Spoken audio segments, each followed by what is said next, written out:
दिशा से यूपी के गाजियाबाद जिले में 2 दिवसीय नेशनल कन्वेंशन का आयोजन किया गया, जिसमें देश के विभिन्न हिस्सों से ब्रह्मसी समाज के लोगों ने भाग लिया। उत्तर प्रदेश के गाजियाबाद जिले के कल्पतरु साधना व सेवा आश्रम परिसर में अखिल भारतीय ब्रह्मसी महासंघ के बैनर तले 2 दिवसीय नेशनल कन्वेंशन का आयोजन किया गया, जिसमें देश के विभिन्न राज्यों से ब्रह्मसी समाज के दिग्गज लोगों ने भाग लिया। नेशनल कन्वेंशन में ब्रह्मसी समाज के बुद्धिजीवियों ने समाज में शिक्षा का अलग जगाने का संकल्प लिया। साथ ही लोगों ने समाज को एक धागे में बांधने का संकल्प किया। वहीं 2 दिवसीय नेशनल कन्वेंशन में उत्तर बिहार मुजफ्फरपुर से पूर्व मंत्री अजीत कुमार के नेतृत्व में सुधीर शर्मा, धर्मवीर शुक्ला, प्रीति राय, संजीत ठाकुर, अवधेश ठाकुर समेत आधा दर्जन से अधिक लोगों ने भाग लिया। इस दौरान सभा को संबोधित करते हुए पूर्व मंत्री अजीत कुमार ने ब्रह्मसी समाज के विकास की बात कही तो उन्होंने कहा कि राजनीतिक रूप से भी ब्रह्मसी समाज कमजोर होता जा रहा है। पूर्व मंत्री ने अगले साल बिहार के मुजफ्फरपुर में नेशनल कन्वेंशन का आयोजन करने की मांग की, जिस पर अखिल भारतीय ब्रह्मसी महासंघ ने सहमति जताई। के सम्मानित साथीगण, दोस्तों, मित्रों, विगत 7 मार्च को मुजफ्फरपुर में 10,000 भूमिहार भाइयों का एक चिंतन शिविर बिहार में पहली बार हमने आयोजित किया था। हमने उस कार्यक्रम में कोशिश किया था कि राज्य के बाहर के लोग भी शिरकत करें। कर्नल साहब से बात हुई, इन्होंने कहा तो मैं तो आपको निमंत्रण देने के लिए फोन किया, आप 20-21 तारीख को अखिल भारतीय स्तर पर हमारे महासंघ का जो कार्यक्रम है उसमें आइए।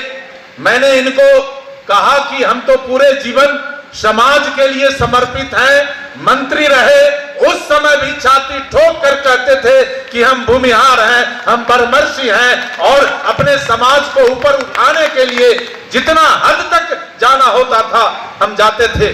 हम निश्चित रूप से आपके कार्यक्रम में आएंगे। कर्नल साहब और सभी हमारे आयोजक मंडल के आदरणीय सदस्यगण, हम आपका हृदय से आभार व्यक्त करते हैं, आपका स्वागत करते हैं कि आपने अखिल भारतीय स्तर पर अपने समाज के कोने कोने के भाइयों को बुलाने का काम किया है। इसलिए हृदय की गहराई से आपको कोटि कोटि बधाई, धन्यवाद। मित्रों, हमारा जो समाज है, यह समाज देश के पैमाने पर बहुत मजबूत समाज है।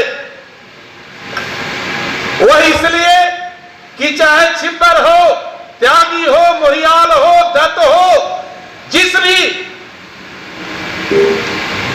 ये विभिन्न वर्ग के जिस भी ये उनका जो टाइटल है, जिस भी टाइटल के हो, निश्चित रूप से हमारा समाज संपन्न है, मजबूत है।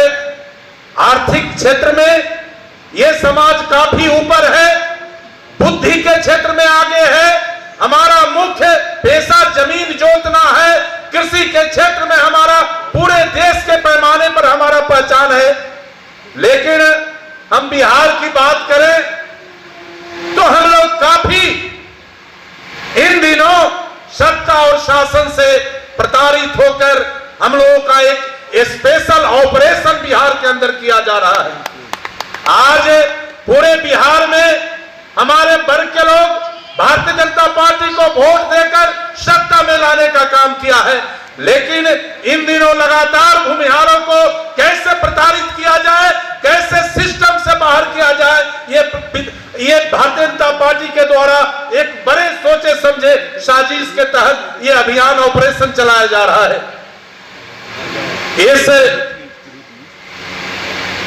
अभियान से, शासन के इस व्यवहार से हमारा समाज अभी काफी उद्वेलित हो गया है और पूरे राज्य के पैमाने पर हम कैसे संगठित हो, इसके लिए विशेष तौर पर हम लोग काम शुरू किया है।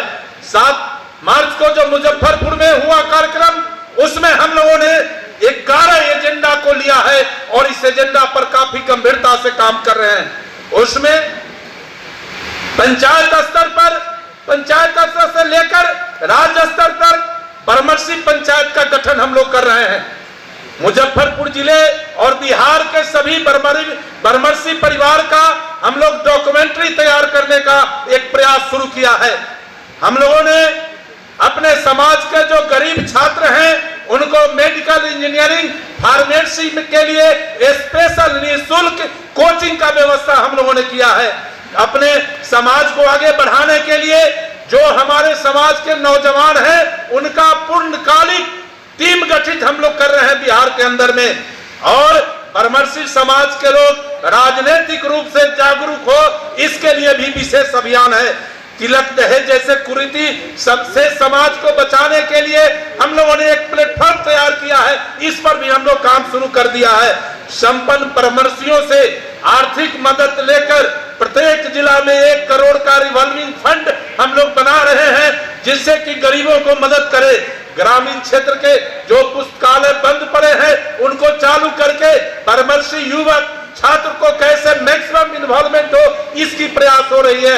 और अंतिम प्रयास है कि राज्य के हर एक पंचायत में भगवान परशुराम का छोटा या बड़ा प्रतिमा स्थापित करके जैसे हम भगवान का पूजा करते हैं परशुराम जी का पूजा हो, ये भी कार्यक्रम हम चला रहे हैं। तो कुल मिला के हम कर्नल साहब से कहेंगे कि कर्नल साहब इसका अगला पड़ाव बिहार हो, हम लोग तैयारी करेंगे और देश के पैमाने पर हर क्षेत्र से मैक्सिमम हमारे समाज के लोग उसमें सहभागिता करें। इसके लिए हम आज ही इस महासंघ में एक प्रस्ताव करते हैं कि इसका अगला पड़ाव बिहार हो और बिहार में जो उत्तर बिहार का प्रमुख शहर मुजफ्फरपुर हो ये वेन्यू बने और आप सबका रेड कारपेट पर अपने समाज के परामर्शियों भाइयों का हम स्वागत करेंगे। हम इस प्रस्ताव को आपके सामने रखते हैं, बाकी आप विचार करके बताएंगे। हर हालत में ये समाज आगे बढ़े ये संकल्प हम लोग लेकर काम कर रहे हैं, आगे भी काम करेंगे। बहुत बहुत धन्यवाद। कि जिस हम कर्नल त्यागी साहब के पूरे कानून को फॉलो करते हुए, चूंकि मैं भी बिहार का फौजी हूं और हम अपने बारे में यही बताना चाहेंगे कि हमने देश के लिए तो कुछ नहीं किया है, लेकिन बिहार में भूमिहार के बहू बेटी या समाज के किसी लोग के लिए अगर किसी ने गलत नजर उठाया है तो किसी का आंख निकाले हैं, किसी का हाथ काटे और किसी को दुनिया से भी निकाले हैं। ये भी मेरे इतिहास में और मेरे कागज में लिखा हुआ है, इसको भी नोट करने की जरूरत है। हम क्या कर रहे हैं समाज के लिए ये महत्वपूर्ण है और क्या करना चाहते हैं ये महत्वपूर्ण है। ये नहीं कि हमारी योजनाएं क्या है, आज हम जो कर रहे हैं वो महत्वपूर्ण है। हमारा समाज बहुत खराब स्थिति में जा रहा है। हम एक दूसरे से इतना ज्यादा नफरत करते हैं, हम एक दूसरे से इतना ज्यादा ईर्ष्या करते हैं। हमको इससे पहले निकलने की जरूरत है। हम अपने काम के बल पे अपने आप को साबित करते हैं। महासंघ क्या करेगी मैं नहीं जानता हूं, कुछ नहीं किया यह मुझे पता है। मैं ईमानदारी से कह सकता हूं कि पिछले 3-4 सालों से कुछ नहीं किया गया है और बार बार यही निवेदन किया गया है कि महासंघ के द्वारा कुछ किया जाए, महासंघ को बचाया जाए। और उसका परिणाम है कि आज महासंघ का अधिवेशन हो रहा है और शायद जैसा कि कर्नल साहब ने बताया कि आगे बहुत कुछ अच्छा होने वाला है, तो उसमें अपना हम जी जान खून पसीना लगा करके इस कार्यक्रम को सफल और इस संगठन को मजबूत करने में हम लोग संकल्पित होंगे। निश्चित रूप से आज इस अधिवेशन में आने से पहले मेरे दिमाग में कई सवाल आ रहा था कि अधिवेशन होगा, इसमें चुनाव है, कौन लोग चुने जाएंगे, कौन लोगों को क्या जिम्मेवारी मिलेगी। कर्नल साहब, कार्यक्रम में जो पिछले 10 साल से लगे हुए हैं उसके बारे में ख्याल करने की जरूरत है। कार्यक्रम में जो आज आए हैं अगर उनको सारी जिम्मेवारी दे दी जाएगी तो आगे कार्यक्रम नहीं चल पाएगा। इसका पूरा ख्याल रखना पड़ेगा, आपको यह डाटा देखना पड़ेगा। कुछ लोग डाटा लेके ऊपर चले गए हैं, लेकिन जो आटा लेके बैठे हैं देश में उससे विचार करना पड़ेगा, तभी महासंघ मजबूत होगा, तभी महासंघ का कुछ कल्याण हो पाएगा। हम लोग मुजफ्फरपुर में जो कार्यक्रम किए अजीत बाबू के नेतृत्व में, वह ऐतिहासिक कार्यक्रम था। अधिवेशन का भी घोषणा उन्होंने किया, मैं उनके नेतृत्व को स्वीकार करते हुए और मुजफ्फरपुर में जो होगा वो आप लोग को भी दिखाने का काम करूंगा। कर्नल साहब, पीछे 2 कार्यक्रम में बिहार में किया हूं, आपको भी आमंत्रण दिया था, कई लोगों को आमंत्रण दिया, कुछ लोग नहीं जा पाए, लेकिन कुछ लोग ऐसे यहां पर हैं जैसे धर्मेंद्र जी हो, राजकुमार जी हो, अनिल भाई साहब हो, सुनील भाई साहब हो, चाहे अमरीश जी हो या और भी जो लोग हैं, अशोक शर्मा जी हैं, हाकिम सिंह त्यागी जी, सभी लोग बिहार गए हैं। हम लोगों ने भी कार्यक्रम किया है और कार्यक्रम के माध्यम से समाज को मजबूत करने के लिए, समाज को दिशा देने के लिए हम लोगों ने एक संकल्प लिया है। और पूर्व में अभी जो हुआ था बरमर्सी चिंतन शिविर, हमारा बरमर्सियों के लिए हम लोगों ने चिंता किया था। और इतिहास है बिहार का कि पहली बार 7 मार्च को पूरे बिहार के पक्ष और विपक्ष सभी के भूमिहार समाज के योद्धा एक मंच पर, एक लाइन में, जिस तरह से जेल में सभी कैदी एक हाथ पर पानी पीते हैं, उसी तरह से सभी बरमर्सी एक मंच पर एक विचार के साथ चिंतन शिविर का कार्यक्रम कर रहे थे। और कार्यक्रम में लोगों ने भाग लिया। मैडम, बहुत कम समय लूंगा और मैं क्षमा मांगते हुए कहूंगा कि कार्यक्रम में नौजवानों के सम्मान देने की बात हो रही है। अभी तक नौजवान मात्र 1.25% बोले हैं। इस पर भी ध्यान देने की जरूरत है, क्योंकि नौजवान को आगे लाना है तो उसको बोलने का मौका देना पड़ेगा, नहीं तो फिर मंच से माफी मांगते हुए जय परशुराम।